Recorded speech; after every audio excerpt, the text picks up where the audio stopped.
You've been ignoring your intuition, and yes, we all have intuition. It's just that when you were a child, you had that perfect, unquestioning intuition, and as you got older, parents, coaches, teachers, people of the church all taught us ways to ignore our intuition. You know, we had to raise our hand to ask permission, or we were told we had to be quiet and not disrupt, let the adults talk. They were the ones respected, and our ideas were not listened to. Unless you grew up in a really healthy household where the parents took your ideas and listened to you and let you have input. Sorry, my dog is scratching on something. So over time, our intuition just kind of disappears. We are taught not to pay attention to it, but it's not too late. You can still learn to trust your intuition. And I'll tell you a time where I had to trust my own intuition. It was the time where I was a teacher and I had been teaching in a school. I had a difficult few years with one of my principals, and things were starting to smooth out, but she was leaving the school and a new principal was coming in. We were introduced to this new principal, and I just knew my gut was telling me there was something that I needed to be concerned about, that it wasn't going to go really smoothly if I stayed at that school with that principal. And I happened to talk to a friend, and she did not say anything negative. She just told me, well, I've never worked with her, but she's a really nice person. And I just read between the lines, and I knew that there was something that was a little bit off there. So I trusted my intuition, and I went to look for another position in another school district. And it's amazing when you listen to your intuition, because I found a job. It was a part-time job, which was exactly what I was looking for, because I wanted to start my coaching business. And so I found this part-time job, and it was at a school that was even closer to my house than the other school. And I applied. They called me in for an interview. I got a call later that day. She had already checked all my references, and she offered me the job. And it was just so easy. The school was beautiful. The principal and assistant principal were just amazing. They were so wonderful to work for. It was such a huge difference from where I came from. And so just listening to my intuition really paid off. And when you do listen, things just go so much more smoothly and easier. Maybe not always if you're having to go through some growth times, but in this case, it went super smooth, super easy, and I was very happy at that school. So you can still listen to your own intuition. It's not too late, and I'm going to give you some tips today to learn to listen to your own intuition. Number one, you need to find a quiet place. So that can be somewhere in a bedroom, or in an office, or just somewhere away from the rest of the people in your home or at work or whatever. And then, I like to do mine in the morning.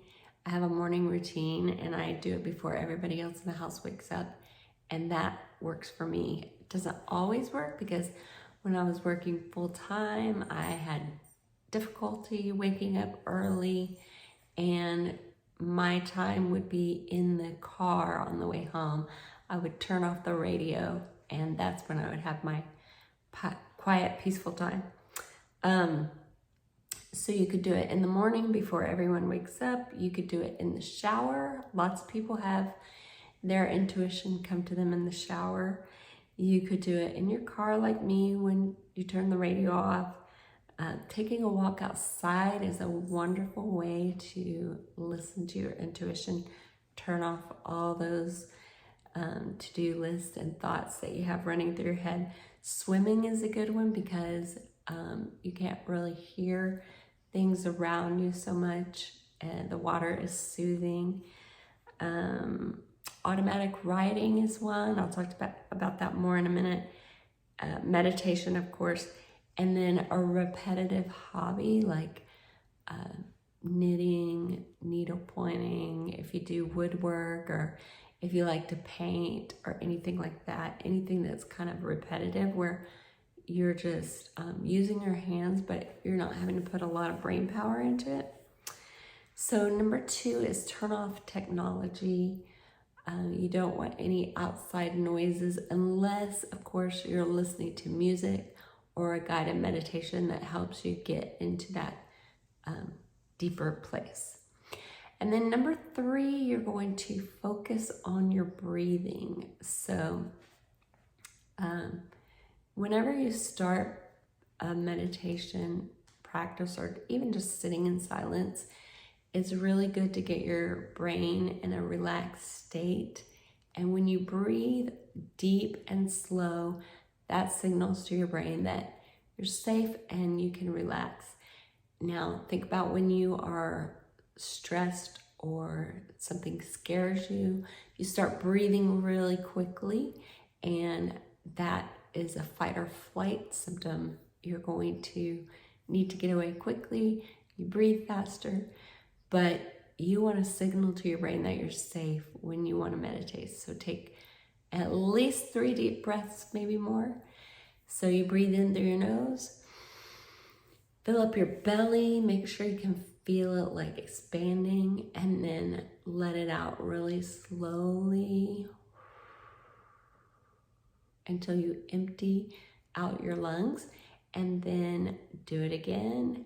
And anytime you start to run down your to-do list or think of things that you know you shouldn't be thinking about when you're in this quiet space, meditative state, then go back to your breath. Okay, number 4, ask a question. If there's something you're wanting to know about, you can ask about that. You can ask a general question like, what do I need to hear today? You can ask, what should I do about blank? What is my next right step? And then go back to focusing on your breathing again. And, you'll probably find that your mind starts to wander, and that's okay. Anytime that happens, it will happen. Just bring your thoughts back to your breath. Count your breaths. You can count in 1, 2, 3, 4, count out 1, 2, 3, 4, and just sit and let the thoughts come. And when your intuition speaks to you, your inner guide, inner knowing, your higher power, whatever it is, you'll hear it like just a quick whisper. At least that's how I hear it. It's like it's just a quick thought, and it's it just comes so quick, like it's the very first thing that comes out of my thoughts. And then let's say this job thing, okay, that I told you about just a second ago. When I was thinking about looking for another position, I thought, well, I really need to leave this school. Okay, that's my intuition speaking. And then my ego comes in and it says, oh, but you're going to be leaving your friends behind. And what if you find a team that is not as easy to work with? Or what if you can't find a job? What if you get stuck at this school? Just all those negative things that come in That's your ego talking, because your intuition is always going to be loving thoughts. It's going to be pushing you towards your greatest good. It might say stay at your school if that's what is the best option for you, but it would say it in a loving way, like, this place is where you need to be right now. This place is where you have teammates that really care about you. It won't go to that negative, scary, fearful place.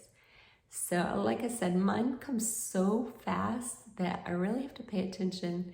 And, again, you're going to want to second guess it, but just kind of go with that first thought. And you don't have to make a decision right now. Like, I didn't have to decide I will change jobs because my intuition said it. No, I'm going to do some research. I'm going to listen, of course, to that voice, but then look and see if there are jobs available that are a better option. And then when I went to meet the principal and the assistant principal, listen to my gut again. So you don't have to go with that first little nudge, but listen to it. It's got some good advice for you.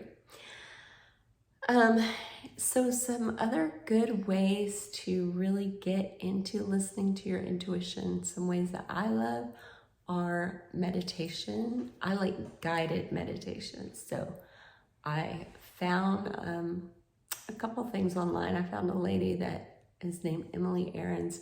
She does mostly business coaching, and she does guided meditations for women in business, but I really love hers. And then there's an app called Insight Timer, and it's really good. It's got every different kind of meditation you can think of. There's others out there. Those are the ones I've tried. And so I really like the guided meditation where they take you through a visualization and you stop somewhere along the way to talk to your guides or your higher power. And when I first started, I didn't really have anything happen as I was listening. But when I would listen to the guided meditation the second time, then I noticed that I would get a piece of intuition come to me. So don't give up after the first time. And then another one is automatic writing. And what you do with automatic writing, you can put on music. There's like I think it's called binaural beats or drums. And you can do just any kind of soft music, and then you start writing and you write out your questions, and you keep your pen to your paper the whole time. So even if you're just writing, I don't know what to write, I don't know what to write, I don't know what to write, you keep your pen to the paper, and then when you come back, you'll usually see a piece of information that was helpful, or you may come to a big giant decision through your writing, but it kind of feels like, it doesn't necessarily feel like your intuition is coming through. For me, at least, it feels like I am writing out my thoughts and an answer just comes to me. So try that out, try both of those and see if they work for you. You could do another thing like drawing if you're really artistic. Drawing might be a good way for you to reach your intuition. Painting, whatever it is. Okay, and then if you're feeling overwhelmed, like you just don't have the time, start with just 1 to 5 minutes if that's all you can find. And just try to do it every day. Like I said before, I did it on my way home from work. I turned off the radio and I drove in silence. It was the same route home every day, so it was kind of meditative in a way, and I could just work through my thoughts so that by the time I got home, I had decompressed. you'll see that, you know, in the beginning you might feel like you're taking up valuable time, that you could be doing something else, but you'll see that you begin to get more focused. You have less of the thoughts just spinning around in your head throughout the day, and you know, you just feel more focused. That's the only way I can say it. And you feel more relaxed. So try it out. You'll love it once you start. I just can't imagine anybody that doesn't like. Maybe there are people out there that don't like meditation, but they found another way, like I told you, the repetitive hobbies or the writing or something. They found a way to quiet their mind. That's the most important part. So I have an essential oil to share with you today, and that is clary sage. Clary sage is really good for female hormones, but it's also great for opening your intuition. So I'm gonna read to you from the book, Essential Emotions. You can get this on Amazon or oillife.com. But it says positive properties. It helps with spiritual clarity. It helps you feel more intuitive, open-minded, imaginative, and spiritually discerning. So I thought that was awesome. Let's see. I was trying to see what oils it has in it. It's just clary sage. It smells like sage. And companion oils are lemongrass, black pepper, juniper berry, rosemary, and melissa. You can put those in a diffuser together, and you know, you can do it that way, or you can put it on topically with a carrier oil like coconut oil. I have a roller bottle one. This is not it, but I do have a roller bottle one. And my oil of choice is doTERRA, because I just trust the owners, and I feel like their oils are really pure. I don't have to worry about them being adulterated with some other type of oil. And I love the company and the way they go into other countries and work with people there, the indigenous people, and give women working salaries, working wages, so they can raise their families. So another thing I was going to read to you about clary sage is this. It's like in the back of the book, it has a look deeper and like an affirmation and a visualization. So it says, what will it take for me to trust my inner voice? What am I protecting it from? And then the affirmation is, I am now allowed to trust myself. And the visualization is, imagine unlocking any restraints that are holding back your intuition. See your mind, heart, and gut connect and work together in harmony to support your intuitive flow. So I love those things in the back of the book. But if you are looking for essential oils, I can help you get them at my wholesale prices. So you don't have to sell anything to get my wholesale prices either. So let me know if you're interested, and thanks so much for joining. I would love to know your practice of listening to your intuition. If there's ever been a time where you have listened to your intuition and you're thankful that you did, or if there's a time where you did not listen to your intuition and you wish you had. So last week I shared a story about how I did not listen to my intuition, and it turned out fine, but it was really scary times. So check out that video from last week if you are interested in hearing that story. So thanks so much for joining, and I will see you next week.